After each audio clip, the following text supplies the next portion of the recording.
हावडा मुंबई मेलमधून मोठ्या प्रमाणात जप्त करण्यात आलेल्या गांजाच्या खेपेला कल्याण मुंबई परिसरातील हाय प्रोफाईल कनेक्शन असल्याची माहिती उघड झाली आहे। या पार्श्वभूमीवर प्रकरणाचा तपास आता रेल्वे पोलिसांच्या स्थानिक गुन्हे शाखेकडे सोपवण्यात आलाय। 22 जानेवारी रोजी हावडा मुंबई मेलच्या एसी कोचमध्ये आरपीएफ आणि रेल्वे पोलिसांनी संयुक्त कारवाई करत बिहार येथील चंदेश्वर राधा पासवान आणि विक्की कुमार वीरेंद्र सिंग या दोघांना ताब्यात घेतलंय।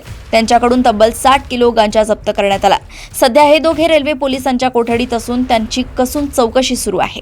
प्राथमिक चौकशीत ही गांजाची खेप ओडिशामधील तस्करांकडून कल्याण मुंबई येथे पोहोचवण्यात येत असल्याचं निष्पन्न झालंय। कल्याणमध्ये एक तस्कर ही खेप स्वीकारणार असल्याची माहिती समोर आल्यानंतर रेल्वे पोलीस अधीक्षक मंगेश शिंदे यांनी तपास एलसीबीकडे सोपवला।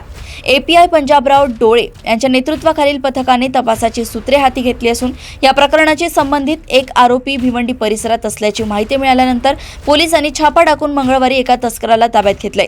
संबंधित आरोपीला बुधवारी दुपारपर्यंत नागपूर येथे आणण्यात येणार आहे। कल्याणमध्ये गांजाची खेप नेमकी कुणाकडे जाणार होती तसेच भिवंडीतून अटक केलेला आरोपी कोणत्या टोळीशी संबंधित आहे याचा उलगडा आरोपीला नागपूरला आणल्यानंतर होण्याची शक्यता आहे।